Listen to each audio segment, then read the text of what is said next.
इथून व्यासपीठावरून जर का पाहिलं याचं गाव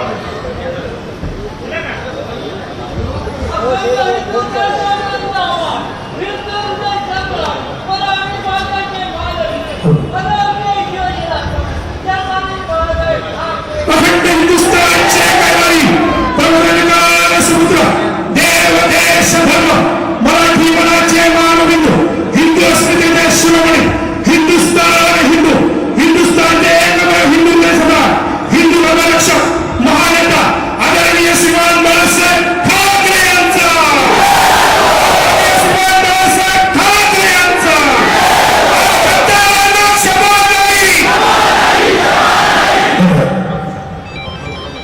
झालं. आता इथून जर का बघितलं तर मला तुम्ही नुसते शिवसैनिक दिसत नाही आहात तर पेटलेल्या मशाली दिसत आहेत, मशाली दिसत आहेत. आणि मी एका पद्धतीने गद्दार आणि गद्दारांच्या बापाला धन्यवाद देतो की तुम्ही या मशाली पुन्हा पेटवल्या, पेटत होत्या त्या आणखीन गंधत केल्या.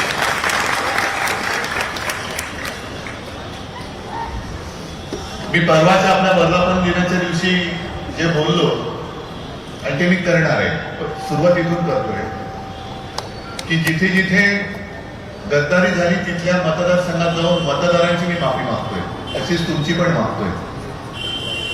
कारण तुम्ही माझा आदेश मानून जो उमेदवार दिला त्या उमेदवाराकडे न पाहता शिवसेना या 4 अक्षराकडे पाहून आणि मशालीवरती लढणारा उमेदवार म्हणून अक्षरशः रक्ताचं पाणी केलं आणि निवडून गेलं.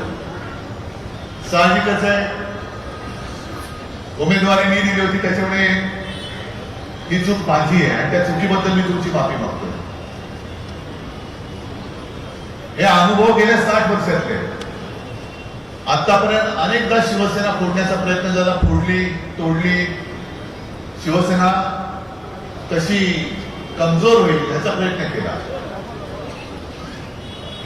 आणि जे अनुभव आले ते अनुभव तुम्हाला सगळ्यांना माहिती, कारण तुम्ही या सगळ्या वाटचालीतले साक्षीदार नव्हे करते करविते कट्टर शिवसैनिक आहात.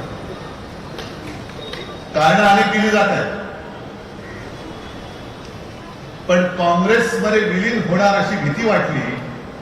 आता म्हणून मी सांगितलं ते परत सांगतो की काँग्रेस आणि भाजपा, ज्या भाजपाला ती सुद्धा चूक आपलीच, गल्लीतलं कुत्र विचारत नव्हतं त्याचं बोट धरून आपण मोठं केलं, नाही तर कोण विचारत होते. म्हणजे सुरुवातीला तर यांचं डिपॉझिट जप्त पार्टी म्हणूनच म्हटलं जायचं. अख्ख्या देशात 2 खासदार होते फक्त, काय भाजपा भाडकाऊ, म्हणजे तशीच लोक आहेत. स्वतःच काहीच नाहीये, दुसऱ्यांची पोरं ही चोरून चोरून चोरून मोठी झालेली पार्टी आहे. आणि 2 खासदार असलेला हा पक्ष आज काय मोठ्या मेजासीत फिरवतोय. पण काँग्रेस बरोबर 30 वर्ष, म्हणजे आपल्या सगळ्यांची राजकीय कारकीर्द ही काँग्रेस बरोबरच्या राजकीय वैरात गेली, बरोबर ना. पण तरी कधीही काँग्रेसनी शिवसेना चोरण्याचा प्रयत्न केला नाही, काँग्रेस शिवसेना संपवण्याचा प्रयत्न केला नाही, जे भाजपनी केलेला आहे. जो प्रयत्न भाजपनी केला हे भाजपचं पाप आहे. अगदी आणीबाणीच्या काळात सुद्धा तेव्हाचे जे रजनी पटेल होते त्यांनी शिफारस केली होती शिवसेनेवरती बंदी घाला म्हणून. आणि तेव्हा ते जे तिथे कोण उपस्थित होते त्यांनी शिवसेना प्रमुखांनी सांगितलं होतं की तो कागद जेव्हा पंतप्रधान इंदिरा गांधींकडे आला त्यांनी बघितलं ह्याच्यावरती बंदी त्याच्यावरती बंदी, शिवसेनेचं नाव आलं होती. त्यांनी म्हटलं शिवसेना शिवसेना का नाही, शिवसेनेवरती बंदी नाही घालायची, आणि त्यांनी ते नाव खोडून टाकलं होतं. लढा काँग्रेसची झाला, लढे अनेक झाले, आणि ज्याला लढायचं आहे तरी समोर महिलांना घेऊन लढा ना. आज जो एक तुम्ही प्रचार करत होता की 19 साली मोदींच्या चेहऱ्यावरती तुमचे निवडून आले, 24 साली मोदींचा चेहरा नव्हता, तो समोर होता. आणि मी म्हणून की मोदींच्या चेहऱ्यावरती निवडून आले असतील तर कसे, तर हे नको, मोदी नको, म्हणून हे पाहिजे, त्यासाठी लोकांनी केलेलं मतदान होतं. मी असं नाही म्हणत माझा चेहरा होता, अजिबात नाही. तुमची मेहनत आणि बाळासाहेबांचे आशीर्वाद, त्यांचा चेहरा. काल एक उपटसुंब उपरा येऊन गेला कुणीतरी कोल्हापूरमध्ये. अरे तुम्ही काय भलती हुशार, पटकन कळते तुम्हाला. आणि त्याने काय नवीन शोध लावला की आज म्हणे शिवसेना एकच आहे, शिवसेना एकच आहे, ती माझी, आमची, बाळासाहेबांची आहे. पण विशेष त्या उपऱ्याला एक कळलं नाही की त्याच्या पक्षाचे अध्यक्ष कोणी आहे. सोम्या गोम्या कापसे होऊ शकतो. आज सुद्धा नाव कोण आहे माहिती नाही कोणाला. कारण कोणतेही उचलतात आणि कोणी एखादं ध्यान त्या खुर्चीवरती बसवतात, जरा भाजपाध्यक्ष. पण शिवसेना प्रमुख एकच होऊन गेले, पुन्हा दुसरा शिवसेना प्रमुख होणे नाही, अजिबात होणार नाही. तुझा कोणतरी कुठला तरी पडलेला माणूस उचलून आणून तू तिकडे बसला, तू जसं तू बसला होतास अध्यक्षपदी, तसं आज कोणतरी ध्यान बसवलंय. भाजपाला कोणी अध्यक्ष चालतो, पण शिवसेना प्रमुख हे एकमेव, दुसरा शिवसेना प्रमुख होणे नाही, लोक स्वीकारणार नाही. आणि महत्वाचा मुद्दा तो उपरा विसरला की मराठी माणसाच्या न्याय हक्कासाठी या शिवसेनेची स्थापना झाली, ती भूमिपुत्रांच्या लढ्यासाठी झाली. उपरे आमच्यावरती आक्रमण करतायत, आमची संधी हिरावून घेत आहेत, आमची संधी, आमचा न्याय हक्क आम्हाला मिळाला पाहिजे म्हणून शिवसेनेची स्थापना झाली. त्या शिवसेनेचा प्रमुख कोण हा उपरा ठरू शकत नाही. तू उपरा आहेस, उपरा आहेस, तू उपटसुंब आहेस. त्याच्यामुळे तू तुझ्या अवकाशात राहा. आज जी खुर्ची तुझ्या बुडाखाली आहे म्हणून लोक तुला घाबरतात. पण मैदानात आल्यानंतर मला कोणाच्याही कशा सुरक्षेची गरज नाही. हे जसं शिवसेना प्रमुख म्हणतात तसं शिवसेना प्रमुखाने आई जगदंबेने दिलेलं सुरक्षा कवच माझ्या भोवती आहे.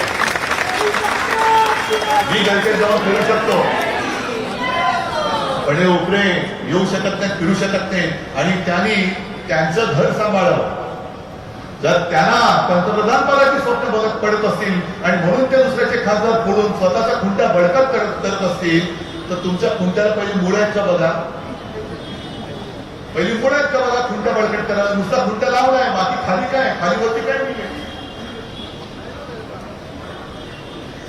आणि हा संतापजनक जो काही प्रकार चाललेला कशासाठी करतायत भाजपला मी विचारतो, कशासाठी खोडताय. इंडियाला विचारतो काय तुझी दाढी वाढते की यांनी, हा का दाढीचे केस सुद्धा तुझे खरे आहेत का भाड्याने घेतलेले आहेत नाटकवाल्याकडून की जरा जायचं मला दाढी लावून पाहिजे, सांगतात नाही.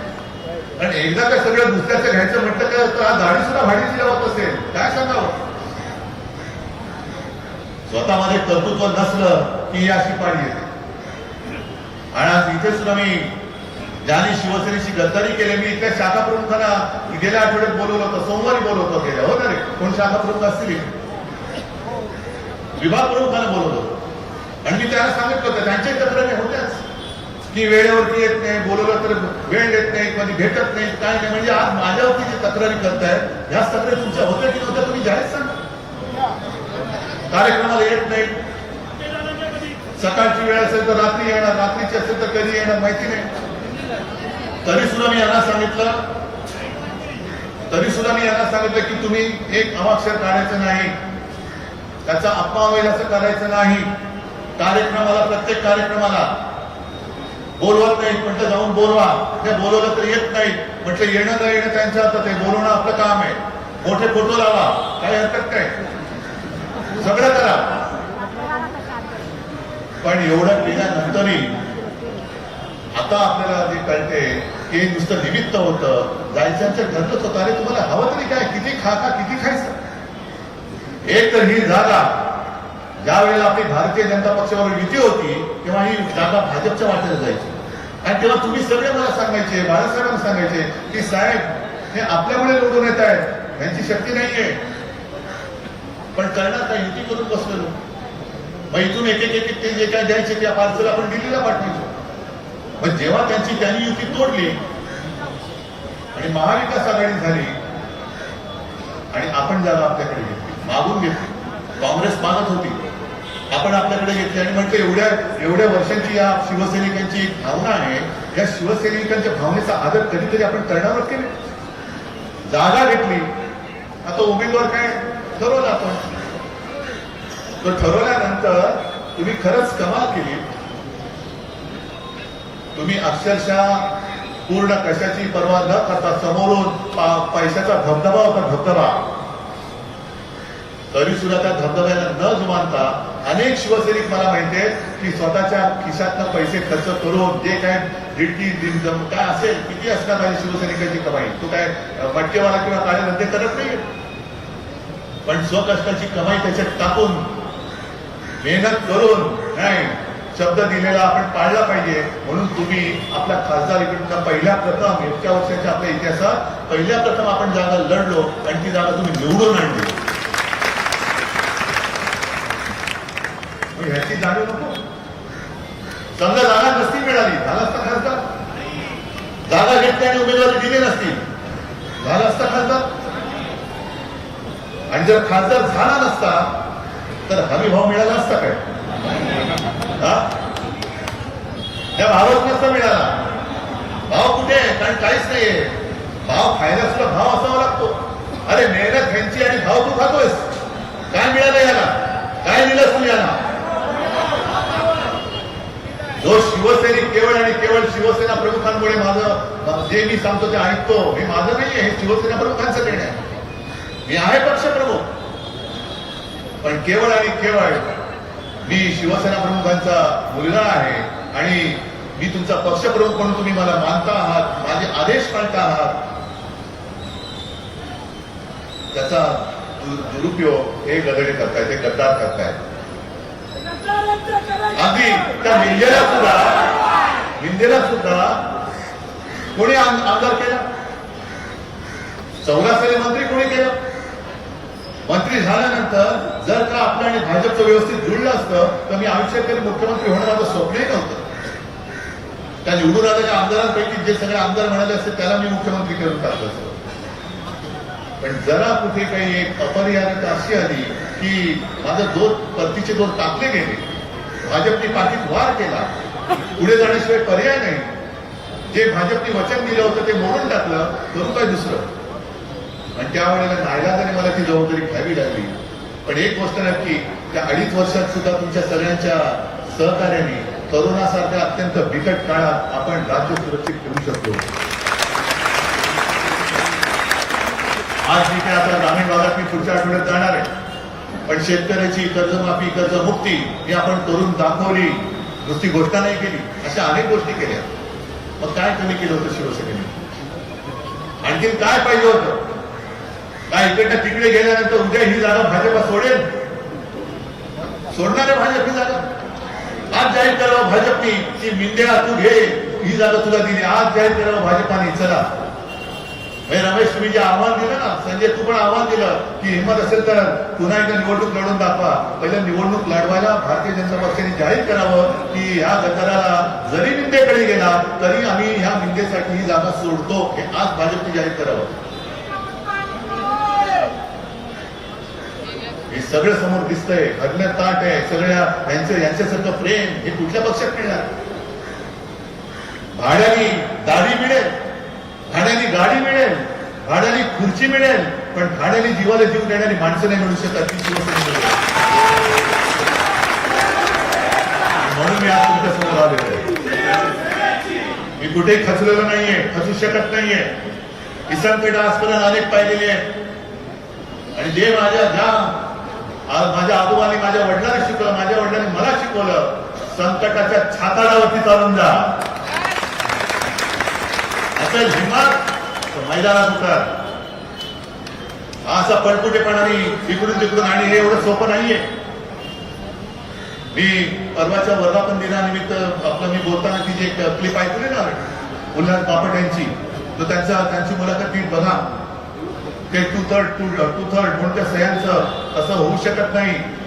पक्षाने निर्णय घ्यावा लागतो आणि त्याला 2/3 पाठिंबा द्यावा लागतो. 2/3 लोक ही लोक म्हणजे खासदार किंवा आमदार हे निर्णय घेऊ शकत नाही. हे आता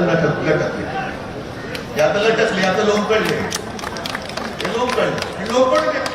त्याचं नशीब. आम्ही तुम्हाला डोक्यावर घेऊन फिरत होतो, काय परवडलं? लोंबकळायला तुम्हाला मजा वाटत असेल तर जा इकडे तिकडे, लोंबकळ आपले लंबकासारखे. आम्ही काही करू शकत नाही. लोक येतील आणि वाजून जातील घंटा, आम्हाला काय करायचं? आज मला एका गोष्टीचा नक्कीच अभिमान आहे की दुसरा कोणताही पक्ष असता तर गडपटून बसला असता. पण आज तुम्ही कुठपासून कुठपर्यंत, ही माझी शाखा भेट आहे, तुमच्या मनातली जी आर आहे, गद्दारी केल्याचं जे काही शल्य आहे, आपल्याची गद्दारी झालेली आहे, विश्वासघात झालेला आहे, आणि याचा सूड निवडणुकीत आपल्याला घ्यावाच लागेल.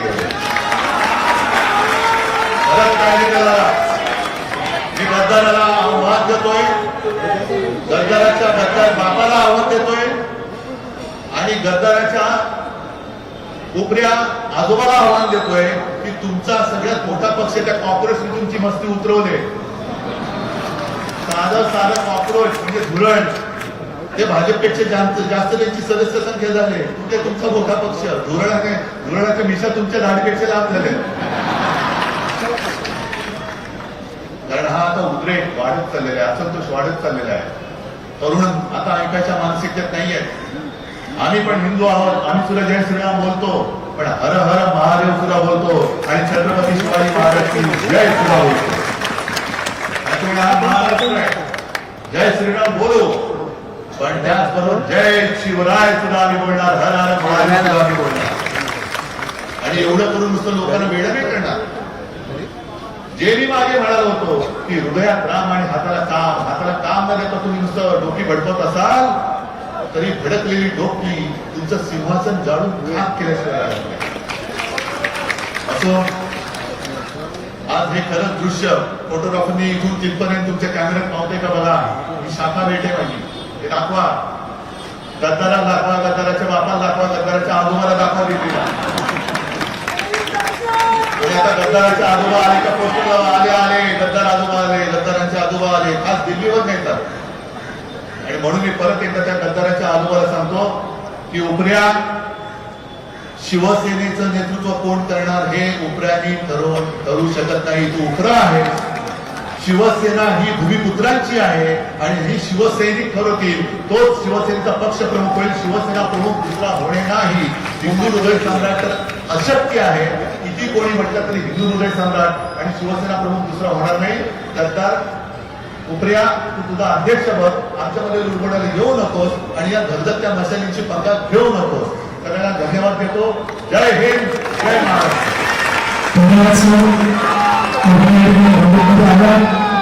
या भाजपमधल्या मतदारांची आपण माफी मागितली. त्यांनी दिलेल्या उमेदवाराला आपण मतदान केलं, परंतु ते आज मतदान आपल्याला बाहेर जाताना दिसते. याची सर्वस्व जबाबदारी माझी पक्षप्रमुख माझी आहे, आणि आपण या ठिकाणी दिलगिरी व्यक्त केली.